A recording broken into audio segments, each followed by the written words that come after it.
Hey everybody, CVH here, and today we're going to be doing another Budget-ify video on Midrange Archer, revisiting it in the post-Heroes of Skyrim world. So if you're unfamiliar with the Budget-ify series, you've never seen one of these before, what I like to do in these videos is take an established archetype and make it easier to craft and offer some budget replacements by removing all of the epics and legendaries, as well as any monthly reward cards and cards from expansions you'd have to buy in money or gold to receive the cards from, such as Madhouse Collection and the Fall of the Dark Brotherhood, and replace all of those cards with commons and rares from the core set and Heroes of Skyrim. This will make the deck a lot easier to craft, and it'll also give us an opportunity to talk about what makes a good replacement and try to keep the core of the deck and the game plan, the win condition intact, while maintaining a deck that can actually do pretty well on the ladder and get you through your quests, through a couple of the ranks. Maybe not necessarily to Legend, although a lot of people have said they have hit Legend with these decks, but definitely something you can start working with while you then move to replacing more cards once you start getting more your hands on those epics and legendaries. But for Midrange Archer, the deck is fairly straightforward.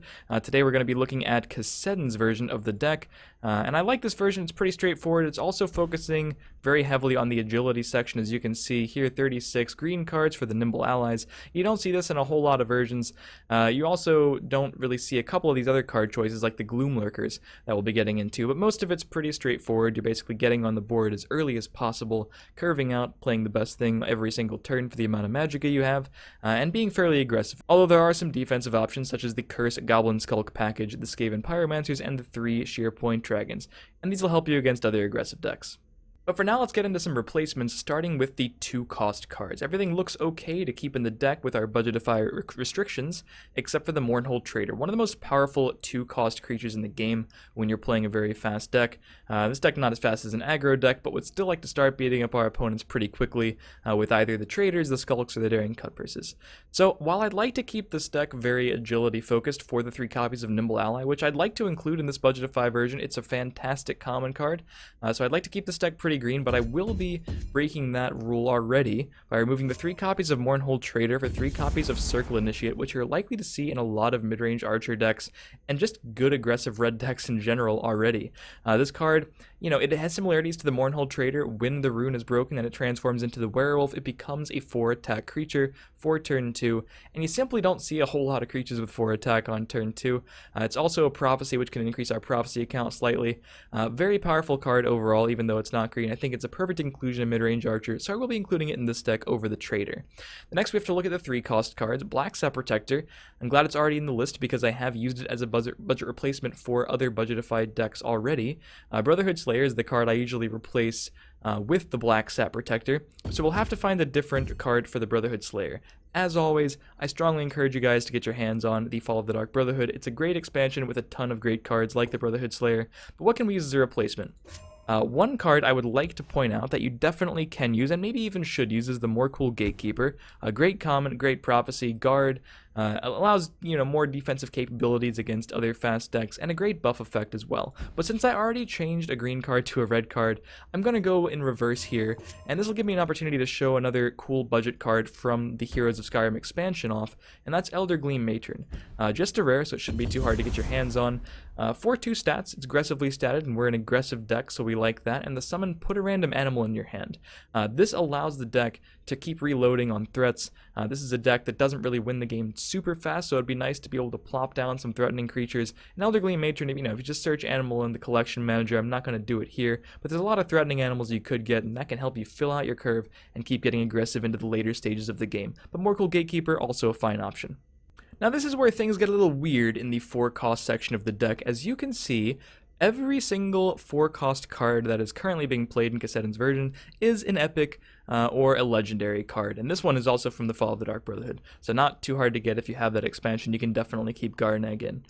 So we have to remove Earthbone Spinner. I'm just going to tell you guys, these cards are very hard to replace. The other cards we can kind of make do with replacements that kind of get the job done similarly, like Circle Initiate with the Mournhold Traders, but Earthbone Spinner, you know, it's a fantastic toolbox card. It has a good body, it has a good effect, it's pinging things off. Murkwater Shaman, nothing really does something like the Shaman does, and or even Garneg, just, you know, really specific cards. So we're just going to be removing all of those and trying to come up with decent 4-cost cards to fill the spots.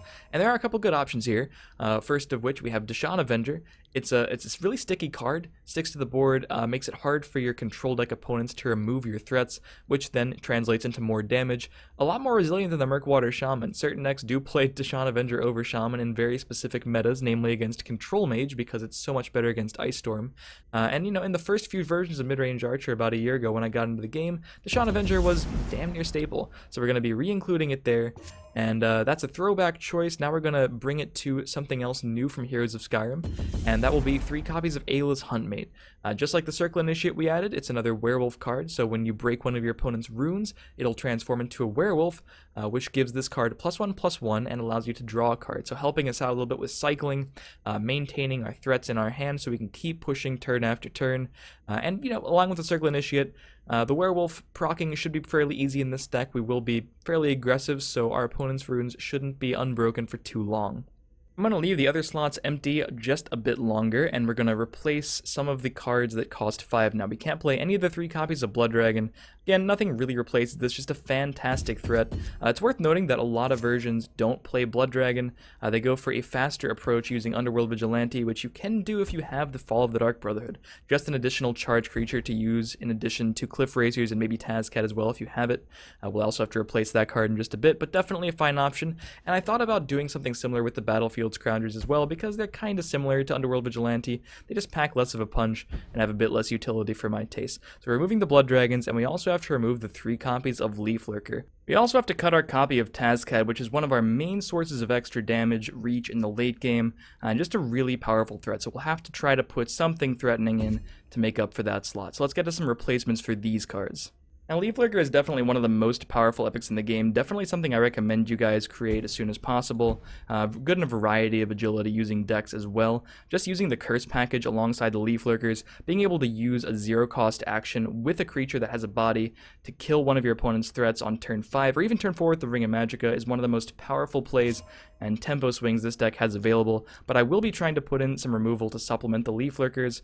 And here we go, 2 copies of Territorial Viper. We can just plop it down and use it as a 4-cost Piercing Javelin, basically in case we need to get rid of a threat. It can get the job done, and I'll be taking this opportunity to add the 3rd copy of Shearpoint Dragon in the deck, which is one of the best rares from Heroes of Skyrim, seen in a lot of top-tier decks. I think we can definitely still make use of it here, even though we don't have the Murkwater Shamans in the Budget-ify version to get those extra curses. Still just a really powerful card by itself. We don't have the Blood Dragons anymore, so what I'm going to be doing instead of those threatening cards, the Blood Dragons and the Tazcat, there's a lot of late game you could play. In Strength, I should mention Belligerent Giant as a very popular late game option for these mid-range decks. In fact, I think you'll probably find that more mid-range archers use Belligerent Giant than do not, and a lot of the reason Kassadin probably wasn't is because of how much he was focusing on making sure Nimble Ally had a good proc rate. But I will be taking it old school to a replacement I used in the old Budget-ify Midrange Archer video, if you remember that from many months ago, and that is Savage Ogre. You know, I think it's a really, really powerful budget option. It's a common that has a 5/5 body for 7, which is pretty reasonable, and gives you 5 immediate extra damage. It's very similar to a card like Tazcat or Underworld Vigilante in that it gives you that extra damage from your hand as long as you have one thing on the board to buff with the Ogre. So this, to me, is one of the better game enders that you could be playing in a deck like this on a strict budget. Now, there's a lot of things we could be doing with the last few slots, and what I've decided to do is play 3 copies of Thieves Guild Recruit. This is sort of a nod to keeping the deck mostly in green for the Nimble Allies. As you can see, we end with 35 agility cards in the way I've done it, and we will probably be reducing much with this effect. The only card that could get reduced off the draw is Savage Ogre, and that's obviously a very low chance to happen, but the card itself is just fine to keep cards in our hand so we can keep playing them and hitting our opponent with them. Just a pretty good value card by itself, even if we're not going to be getting too many reductions, like we're not playing a Ram Scout or something like that. A lot of different things you could be doing in this slot. I think it's somewhat a meta call choice. Thieves Guild Recruit is the best against slower decks because you're refilling your hand, getting more threats, and Fighters Guild Recruit is another powerful option, definitely one of the best commons in the game, and this is mostly good against other aggressive decks. So if you're having a problem with aggro decks, token decks, other mid-range decks, Fighters Guild Recruit is probably where you want to be, but Thieves Guild Recruit, a fine option, and what I think I'm going to go with today, and probably the ideal choice if you're worried about running out of cards against a deck that's trying to outvalue you. So this is the deck. Hopefully you guys have enjoyed the Budget-ify process. A lot of different options you could be playing in this sort of deck, but if you guys do enjoy, feel free to leave a like, stay subscribed to the channel for more Legends content, follow my stream in the description, and enjoy some games with Budget-ify Midrange Archer at casual. Alright, so let's play a couple games with the finished product. See if we can't win a couple. Talk about some lines of play and different cards that we're using. Got an Archer mirror match to start things off, and we have the Ring and the Goblin Skulk, which is definitely where this deck wants to be. Getting the Goblin Skulk on board first, start searching for the curses. And Gloom Lurker, like I mentioned, not a card that a lot of these versions do play, but since we have the Skulk immediately, if he decides to play a creature to contest it, we can just give the Skulk cover, and hopefully guarantee multiple searches of the curses.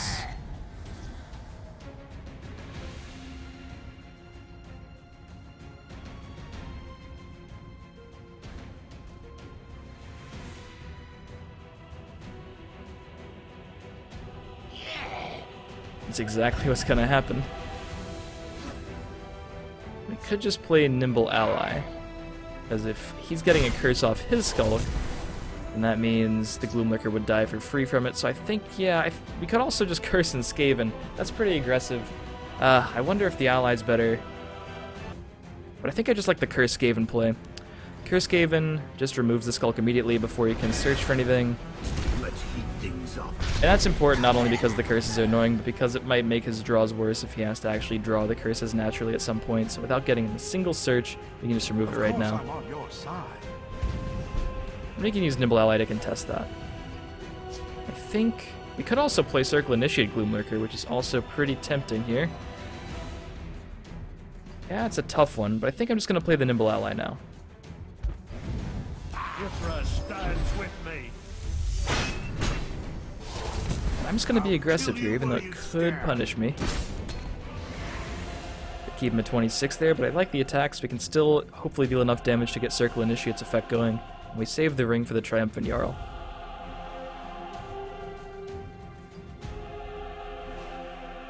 Assassin's Bow, interesting. Didn't see this coming, eh? That's super aggressive. This is where Cursed Leaf Lurker would be amazing and probably just game-winning. That'll be nice the turn after this, though.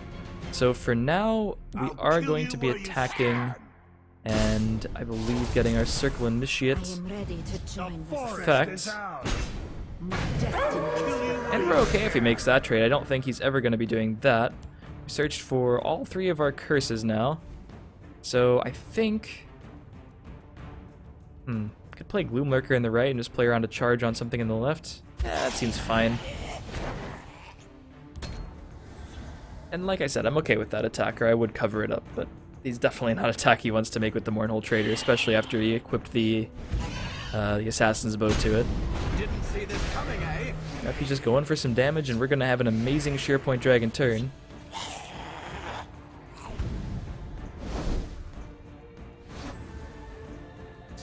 And if we want to trade with that, I think we can take that favorable and just hit him, hit him, hit him. I'll kill you where you stand. Ring out the Shearpoint Dragon, dealing 2, making the curse deal -1 or -2/-2 now. I say deal, it's just reducing the stats of essentially there. Giving us a free guard. Not sure we can just curse that too. We are so far ahead of him on the board right now that it doesn't really matter if we save the curse or not. Basically, we're just going to give ourselves the absolute best chance of killing him next turn. And even if it doesn't work for some weird reason, we have Savage Ogre to help us close. But yeah, looks like he is super dead, no matter what happens here. Oh, he did get a prophecy, though. I can't think of a single prophecy that would save him. Alright, get him with the Werewolf. So that game really showed the power of getting a Goblin Skulk on the board early, and then what those curses can do with the Shearpoint Dragons. Say nothing of the power of the Leaf Lurker plays if you have those in the deck.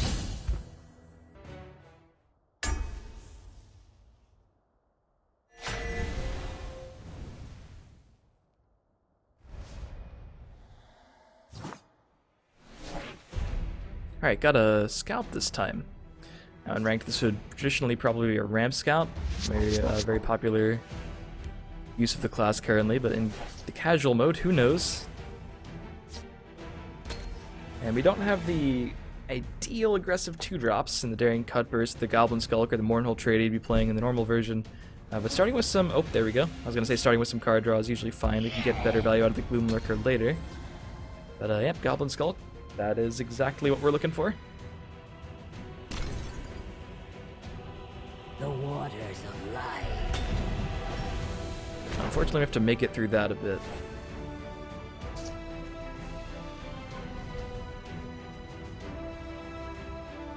I might even just play the Gloom Lurker here to try to get a little bit more pressure going.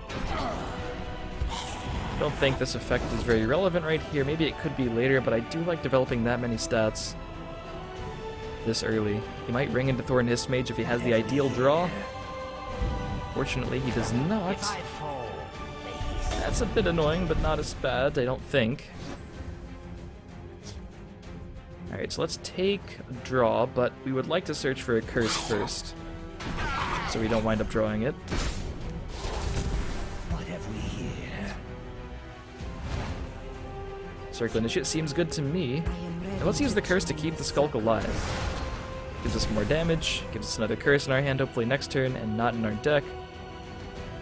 And this turn, if he plays anything threatening, we can Viper it away and keep pushing. Look to the skies. Look to the skies. It's almost like he's playing dragons. My scales move in shadow. If I fall, the hiss will betray me.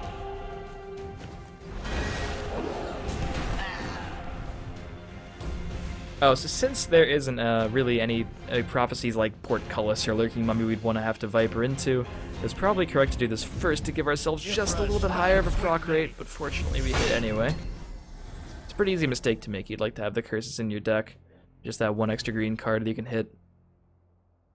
Alright. I was worried about Nogleaf. This is kind of annoying too, just because he gains 8 health immediately. And I still probably have to Viper into it. So I guess this can go here. That's awkward in its own way. Because then it'll eat it with one of these 3/4s. Yeah, I'm just going to try to keep this safe, I think. They make it too easy. I can sacrifice the 1/2 if I really want. I'd rather do that than get rid of a cut purse with the potential to grow out of hand. But it is probably worth killing that. We could even go for a Shearpoint play. The forest is Definitely out. doing that, definitely doing this.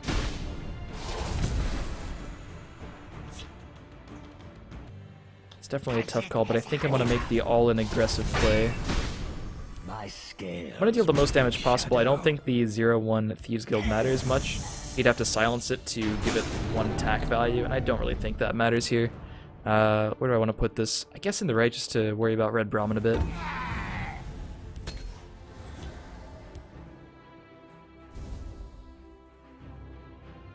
I would really like to use these Triumphant Jarls as soon as possible. Alright, so it's not like one of the actual good dragons. It's like a budget replacement for the dragons like Nogleaf and Skeletal Dragon that he may or may not be using. But it looks like we can just keep pushing face. I'm actually very surprised he didn't trade with the ally after doing that. But I think we could just go face here. The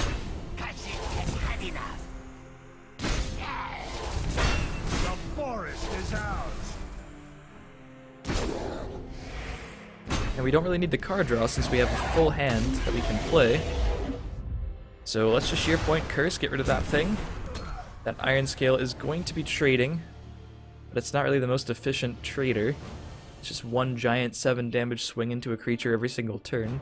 Unless he goes face and answers my board some other way. Yeah, that's not really what you want to be doing with Iron Scale Dragon, killing a 2-drop once a turn. He's gonna have to play defensively because otherwise we have lethal on board. My draw time is last. precious. 1 off lethal as it stands. Could draw Cliff Racer, could even draw Territorial Viper if only 1 off lethal. Could draw Savage Ogre for sure. Battle is yours. Alright, there we go. Too much pressure. And of course, if we want, we can trade with that and potentially draw an answer to one of those as well. So that's a bit of Post-Heroes of Skyrim Budget-ify Midrange Archer. Hopefully you guys enjoyed.